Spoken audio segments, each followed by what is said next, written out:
Kita semua pernah merasakan sensasi menelusuri pasar loak, toko barang bekas, atau bahkan menelusuri halaman jual beli online dengan harapan menemukan harta karun yang dapat menghemat pengeluaran. Di satu sisi, membeli barang bekas memang menawarkan peluang besar untuk menurunkan biaya hidup, menambah koleksi unik, atau bahkan memulai hobi tanpa harus mengeluarkan uang sepeser pun.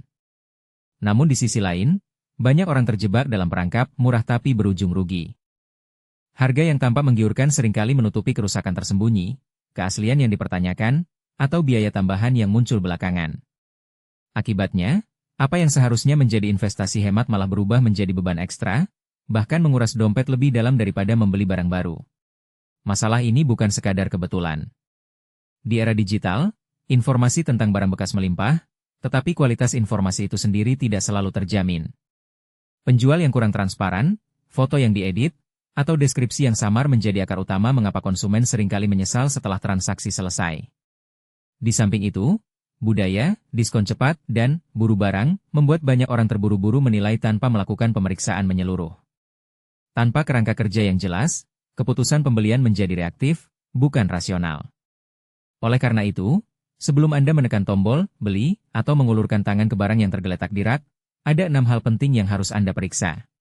6 poin ini bukan sekadar checklist biasa.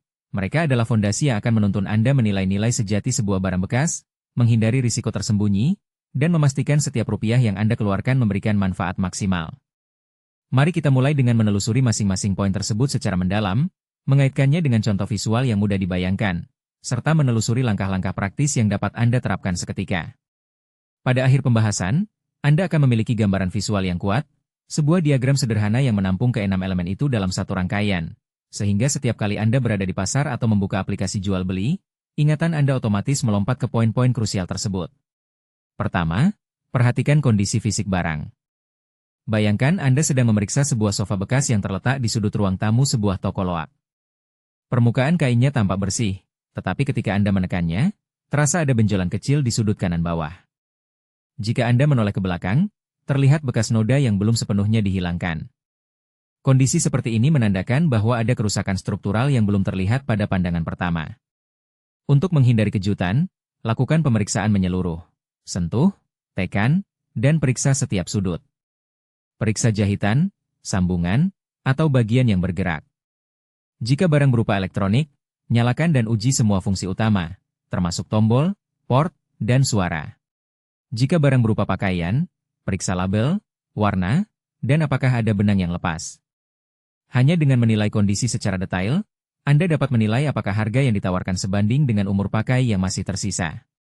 Kedua, pastikan keaslian barang. Bayangkan Anda menemukan sebuah jam tangan mewah dengan logo yang tampak mengkilap di sebuah iklan online. Foto menampilkan detail yang memukau, namun deskripsi hanya menyebut mirip asli. Di sini, keaslian menjadi pertanyaan utama. Beberapa cara praktis untuk menguji keaslian meliputi memeriksa nomor seri, logo, dan detail pengerjaan yang biasanya hanya ada pada produk asli. Jika memungkinkan, bandingkan dengan foto resmi produsen atau minta foto close-up yang menampilkan nomor seri dan detail khusus. Untuk barang elektronik, periksa kemasan, label, dan firmware. Jika barang berupa furnitur antik, perhatikan tanda pahat, pola kayu, dan usia patina. Keaslian tidak hanya memengaruhi nilai estetika, tetapi juga nilai jual kembali dan kepuasan pribadi. Ketiga, lakukan perbandingan harga. Bayangkan Anda sedang menawar sebuah sepeda gunung bekas di sebuah forum komunitas. Penjual menawarkan harga 1,2 juta rupiah, sementara di toko lain ada sepeda serupa dengan kondisi yang hampir sama dijual 1,5 juta rupiah. Namun, di platform lain ada penjual yang menawarkan harga 900.000 rupiah dengan foto yang kurang jelas.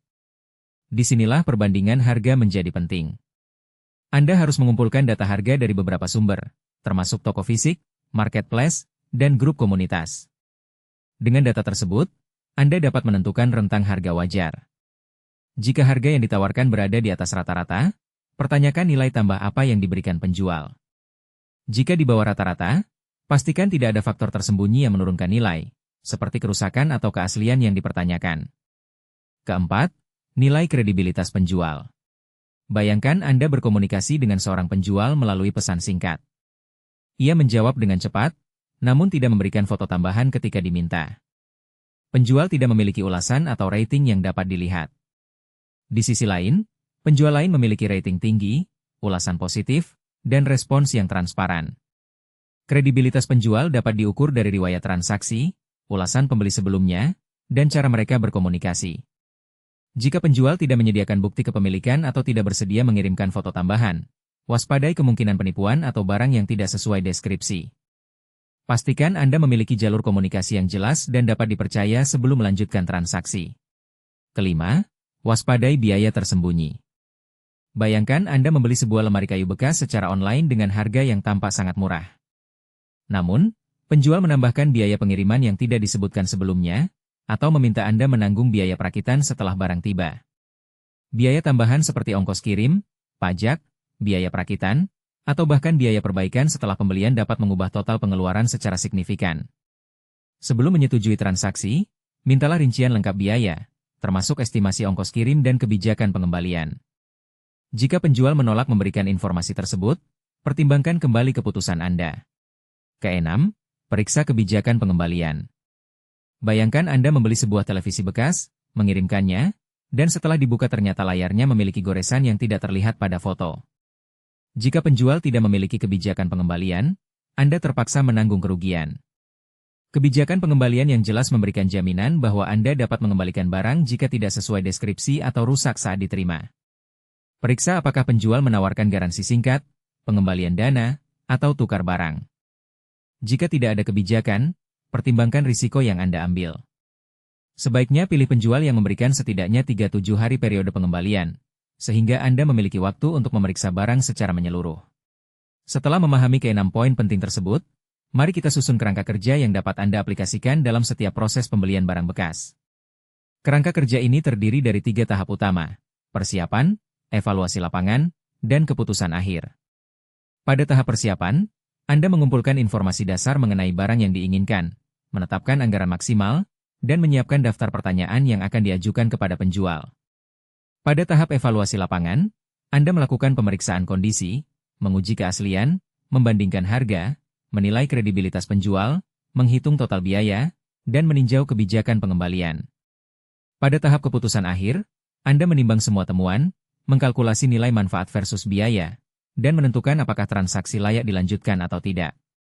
Implementasi praktis dimulai dengan menyiapkan paket pemeriksaan sebelum berbelanja. Paket ini bisa berupa smartphone dengan kamera, aplikasi catatan, dan kalkulator. Ketika Anda menemukan barang yang menarik, ambil foto dari semua sudut, termasuk detail kerusakan atau tanda keaslian. Catat nomor seri, ukuran, dan kondisi umum. Selanjutnya, hubungi penjual dengan pertanyaan spesifik. Apakah ada noda yang tidak terlihat pada foto? Bisakah saya melihat foto close-up logo? Atau, berapa estimasi ongkos kirim ke lokasi saya? Tanyakan juga apakah ada kebijakan pengembalian dan berapa lama periode pengembalian tersebut. Jawaban penjual akan memberi sinyal apakah mereka terbuka atau menutup diri. Setelah mendapatkan semua informasi, lakukan perbandingan harga secara real-time. Buka beberapa tab browser, cari barang serupa, dan catat rentang harga. Jika harga yang ditawarkan berada di atas rata-rata, pertimbangkan apakah kondisi barang memang lebih baik atau ada nilai tambah lain, seperti aksesori tambahan. Jika harga berada di bawah rata-rata, selidiki lebih dalam apakah ada kerusakan tersembunyi atau keaslian yang dipertanyakan. Bandingkan total biaya dengan anggaran Anda. Jika total biaya melebihi batas yang telah ditetapkan, pertimbangkan kembali atau cari alternatif lain. Selanjutnya, evaluasi kredibilitas penjual dengan menelusuri jejak digital mereka. Buka profil penjual, periksa riwayat transaksi, ulasan, dan rating. Jika penjual memiliki banyak ulasan positif, terutama yang menyebutkan kejujuran dan kecepatan pengiriman, tingkatkan kepercayaan Anda. Jika penjual baru atau memiliki ulasan negatif, pertimbangkan untuk meminta bukti tambahan, seperti foto barang yang lebih detail atau video demonstrasi. Pada tahap ini, jangan ragu untuk menghubungi pembeli sebelumnya jika kontak mereka tersedia. Pengalaman langsung mereka dapat menjadi sumber informasi berharga. Setelah semua data terkumpul, lakukan analisis risiko. Identifikasi 3 risiko utama yang paling mungkin terjadi: kerusakan yang tidak terdeteksi, keaslian yang dipertanyakan, dan biaya tambahan yang muncul setelah transaksi. Untuk setiap risiko, siapkan rencana mitigasi. Misalnya, untuk kerusakan tersembunyi, pastikan Anda memiliki kebijakan pengembalian yang memungkinkan inspeksi barang dalam waktu 3 hari. Untuk keaslian, minta foto nomor seri atau sertifikat keaslian, atau bandingkan dengan sumber resmi. Untuk biaya tambahan, mintalah estimasi lengkap sebelum pembayaran dan simpan semua komunikasi sebagai bukti. Jika semua langkah di atas telah dilalui dan hasilnya positif, Anda dapat melanjutkan ke tahap pembayaran. Pilih metode pembayaran yang menawarkan perlindungan, seperti escrow atau pembayaran melalui platform yang memiliki mekanisme dispute resolution. Hindari transfer langsung ke rekening pribadi tanpa bukti transaksi. Setelah pembayaran selesai, tetap pantau proses pengiriman, dan lakukan inspeksi barang segera setelah diterima. Jika ada ketidaksesuaian, hubungi penjual dalam batas waktu yang telah disepakati dan ajukan permohonan pengembalian atau kompensasi. Berikut contoh penerapan yang konkret dalam kehidupan sehari-hari. Seorang pembeli bernama Rina ingin membeli sebuah kamera DSLR bekas untuk memulai hobi fotografi. Ia menemukan iklan dengan harga yang jauh di bawah pasar, namun foto hanya menampilkan bodi kamera tanpa lensa. Rina menghubungi penjual, meminta foto close-up sensor, tombol, dan nomor seri. Penjual mengirimkan foto, namun terdapat goresan kecil pada sensor yang tidak terlihat pada foto awal. Rina menanyakan apakah ada kebijakan pengembalian. Penjual menyatakan tidak ada kebijakan pengembalian, namun bersedia mengirimkan video demonstrasi. Rina menilai bahwa risiko kerusakan sensor terlalu tinggi, terutama karena tidak ada jaminan pengembalian. Ia memutuskan untuk mencari penjual lain yang menawarkan kebijakan pengembalian 3 hari. Akhirnya, Rina menemukan kamera dengan harga sedikit lebih tinggi, namun penjual memiliki rating 4,8 bintang, ulasan positif, dan kebijakan pengembalian. Setelah menerima kamera, Rina memeriksa sensor, menemukan semuanya dalam kondisi baik, dan melanjutkan hobi fotografi tanpa rasa khawatir. Contoh lain melibatkan pembeli bernama Dedi yang ingin membeli sofa kulit bekas. Ia menemukan sofa dengan harga menarik di sebuah marketplace. Dedi memeriksa foto, namun tidak ada foto bagian bawah atau jahitan. Ia meminta foto tambahan, dan penjual mengirimkan gambar jahitan yang menunjukkan beberapa benang lepas. Dedi menanyakan biaya pengiriman, dan penjual menyebutkan ongkos kirim yang cukup tinggi karena jarak. Dedi menghitung total biaya, termasuk perkiraan biaya perbaikan jahitan, dan menemukan bahwa totalnya hampir sama dengan harga sofa baru. Ia memutuskan untuk tidak melanjutkan transaksi dan mencari alternatif lain. Keputusan ini diambil karena Dedi telah menilai semua 6 poin: kondisi, keaslian, kulit asli, perbandingan harga, kredibilitas penjual, ulasan netral, biaya tersembunyi, ongkir tinggi, dan kebijakan pengembalian, tidak ada. Dengan kerangka kerja yang terstruktur, Dedi menghindari potensi kerugian dan mengalokasikan uangnya ke barang lain yang lebih menguntungkan. Namun, tidak semua proses berjalan mulus. Ada kalanya langkah awal gagal, misalnya ketika penjual menolak memberikan foto tambahan atau tidak merespon pertanyaan. Dalam situasi seperti itu, penting untuk tidak memaksakan transaksi. Alih-alihnya, gunakan kegagalan tersebut sebagai indikator bahwa penjual tidak transparan. Anda dapat mencari penjual lain yang lebih kooperatif. Jika Anda sudah berada pada tahap pembayaran dan menemukan masalah setelah barang tiba, segera gunakan kebijakan pengembalian yang ada atau ajukan sengketa melalui platform pembayaran. Jika tidak ada kebijakan, dokumentasikan semua bukti kerusakan, foto, dan komunikasi, lalu pertimbangkan langkah hukum kecil seperti laporan ke pihak berwenang atau konsumen. Untuk mengukur apakah pendekatan yang Anda gunakan berhasil, buatlah metrik sederhana. Misalnya, catat persentase transaksi yang berakhir dengan kepuasan, barang sesuai deskripsi, tidak ada biaya tambahan, dan tidak ada kerusakan. Bandingkan dengan transaksi sebelumnya yang dilakukan tanpa menggunakan 6 poin pemeriksaan. Jika persentase kepuasan meningkat secara signifikan, berarti kerangka kerja Anda efektif. Selain itu, catat rata-rata penghematan biaya dibandingkan dengan harga barang baru. Jika Anda berhasil menghemat minimal 3040% dari harga baru, itu menandakan bahwa proses evaluasi Anda berhasil menyeleksi barang dengan nilai tinggi dan risiko rendah. Sebelum menutup, mari rangkum ke-6 poin penting dalam sebuah gambaran visual yang mudah diingat. Bayangkan sebuah lingkaran yang terbagi menjadi 6 segmen, masing-masing melambangkan kondisi, keaslian, harga, kredibilitas, biaya tersembunyi, dan kebijakan pengembalian. Di tengah lingkaran terdapat ikon dompet yang melambangkan nilai uang Anda. Setiap segmen mengelilingi dompet, menandakan bahwa semua aspek tersebut berkontribusi pada keputusan akhir apakah uang Anda akan berjalan atau terjebak. Visual ini dapat Anda lukis di buku catatan atau sekadar bayangkan setiap kali Anda berada di depan barang bekas. Dengan mengingat gambar lingkaran 6 segmen ini, Otak Anda otomatis akan men-scan setiap aspek sebelum membuat keputusan. Akhir kata, membeli barang bekas bukan sekadar mencari harga murah, melainkan seni menyeimbangkan nilai, kualitas, dan risiko. Dengan mengikuti 6 langkah pemeriksaan yang telah dijabarkan, Anda dapat mengubah kebiasaan belanja impulsif menjadi proses yang terukur dan cerdas. Setiap kali Anda menemukan barang yang menarik, ingatlah untuk menilai kondisi secara detail, memverifikasi keaslian, membandingkan harga, menilai kredibilitas penjual, menghitung semua biaya, dan memastikan ada kebijakan pengembalian. Jika semua poin tersebut terpenuhi, Anda berada di jalur yang tepat untuk menghemat uang tanpa harus mengorbankan kepuasan. Sekarang giliran Anda. Coba aplikasikan kerangka kerja ini pada pembelian berikutnya, baik itu pakaian vintage, perabot rumah, atau gadget bekas.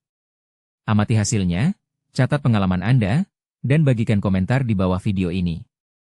Apakah ada tantangan yang Anda temui? Atau mungkin Anda memiliki tips tambahan yang belum kami bahas? Saya sangat menantikan cerita Anda.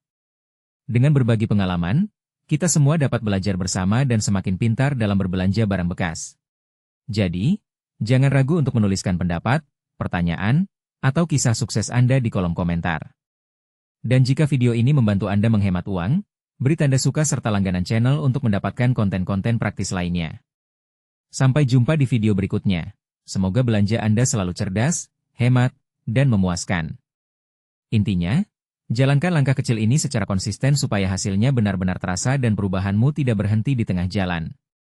Kalau video ini ngebantu, subscribe sekarang, tekan like, tulis pendapatmu di kolom komentar, dan share ke temanmu biar makin banyak yang terbantu.